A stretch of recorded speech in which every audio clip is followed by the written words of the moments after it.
Today, I'm gonna show you guys how I built my pound cake drill. Give me some of that.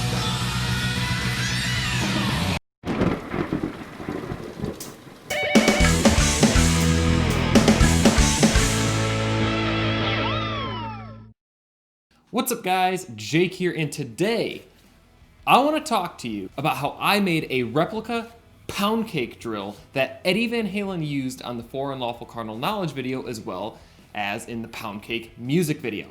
Real quick, I just want to say, if you're a new visitor to the channel, thanks so much for stopping by, and do remember to hit that subscribe button. That way you get notified every single time I upload a brand new video. So it all began in 1991 when the world heard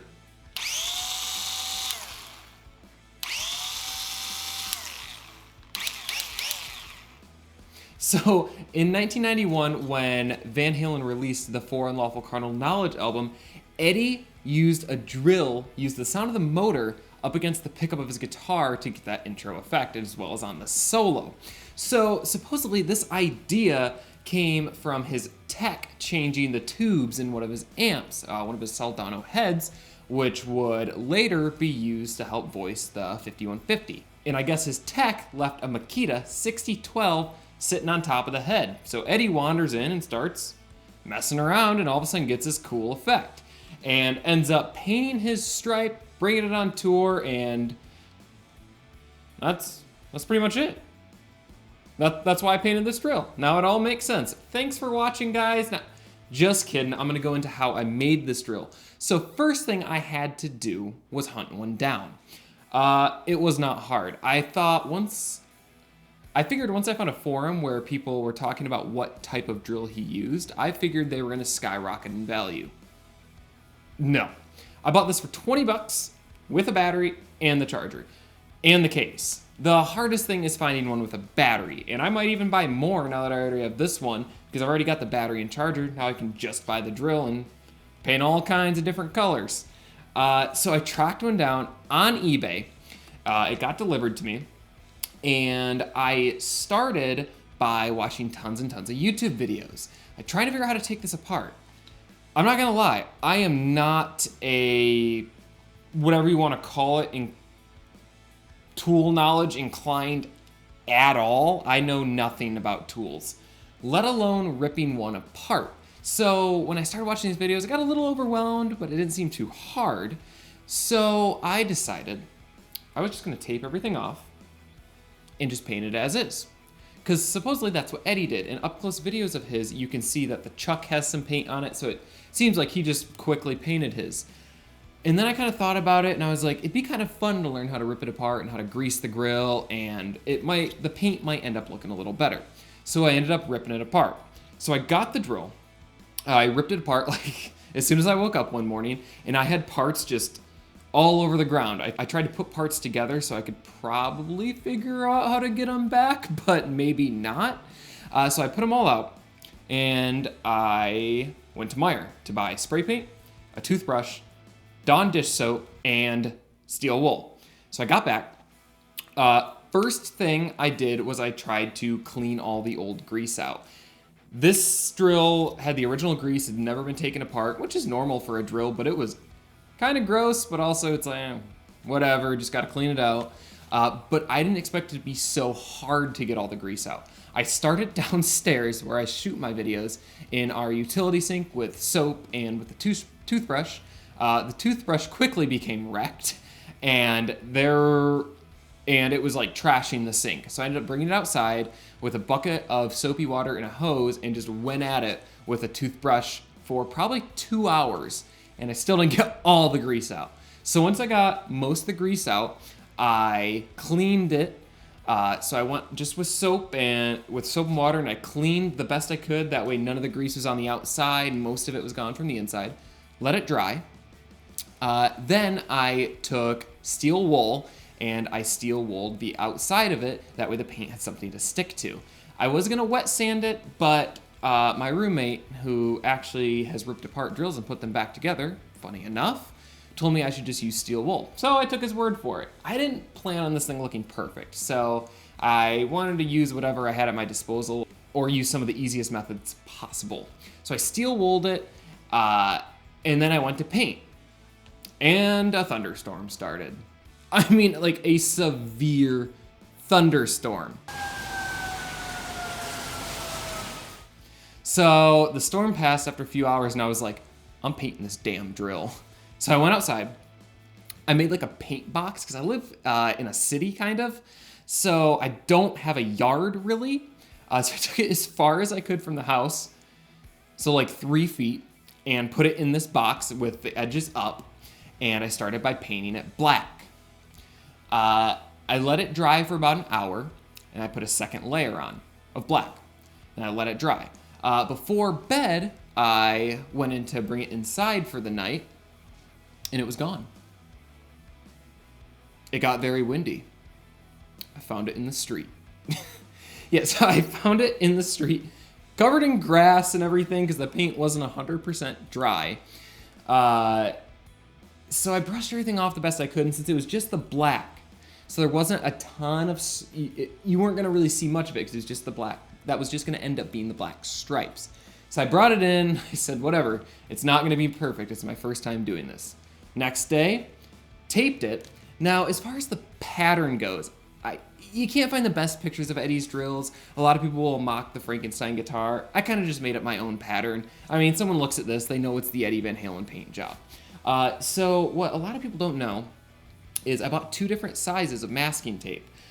Bigger for the white stripes, smaller for the black. The black stripes are usually smaller, and there really isn't that many of them. So I only did about 3 or 4 black stripes on each side.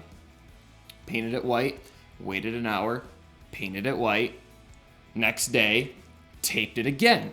So I taped it again, and I added a lot more white stripes, as you can see. Painted it red. Waited an hour, painted it red again. By doing that and doing the red last, it actually makes the drill red with black and white stripes. Be careful. A lot of people like to do the colors in different orders because it's easier to paint over white than it is black. But I was trying to do it the way Eddie did it, which is he did supposedly black first. So I had to do actually a few more layers of white to get it to cover the black entirely. So I let it dry a day, and I took off all the tape. That was super cool. It was actually starting to look like the Frankenstein drill, and I got really excited. So I was super thrilled about that. And I did one thing that nobody really does when they do these, and I clear coated it. I wanted to kind of like display it places and, use it sometimes, and I really didn't want paint coming off of my hands or on my guitar or on my clothes, whatever. So I clear coated it, and I let it dry for about another day and a half. Then it was time to put it back together. Putting these together ain't that hard, actually. I only broke 2 parts. No, seriously, I did break a couple things on this drill. A lot of people probably noticed that first. The clutch is missing. That's the part everybody breaks. There's this little ball that holds the clutch into place. I don't know what it does. I'm sorry, I'm not a tool person, but there's this little ball that's really important. It's literally about that big. So I told myself, don't lose it. Put it in a Ziploc bag, and as I was assembling the drill, I had that little ball. I swear. I looked away, and I looked back, and it was gone. So I looked at my roommate for advice, and he said, if you're just using it for the effect, the clutch doesn't really matter. It'll work without the clutch. So I lost the clutch. Well, I had the clutch, but I lost that little ball.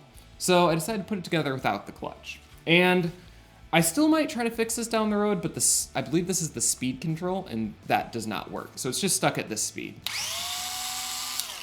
which actually works pretty dang perfect for the effect. So I got all the gears into place, and it was actually pretty cool. I've never done anything like this, and it was cool how simple but complicated it is at the same time. One other thing I did, I forgot to mention earlier on, with the parts is I soaked them in soapy water for a few hours and then dried them off and stored them in Ziploc bags until it was ready to be reassembled. So that took all the grease off the parts, so I had to re-grease the drill. This is all I used. It's called Lucas White Lithium Grease. People were saying this is an okay alternative to some others for greasing power tools, but I was kind of just using the easiest thing I could find. It was cheap and it works. So I just put a decent amount on the parts. I didn't measure it or anything like that. Like I said, I don't know what the heck I'm doing. But I greased all the parts, put it together. Sure enough, the drill worked. So making one of these actually isn't that hard, and here's what I ended up with.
Alright guys, so that is how I made my Poundcake drill. This is a super fun project. I think I'm already planning on buying another one. I want to do the bumblebee paint job on one, but this was super cool. And as you can see, it didn't turn out perfect by any means, but it ended up a lot better than I thought it would. So if you're bored, look for a Makita 6012 and try to paint a drill. Why not?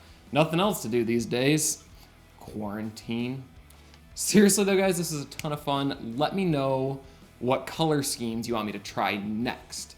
Anyway guys, that's pretty much gonna do it for this video. Don't forget to hit that subscribe button, throw a thumbs up on this video, and any comments, throw them down below. See you guys later.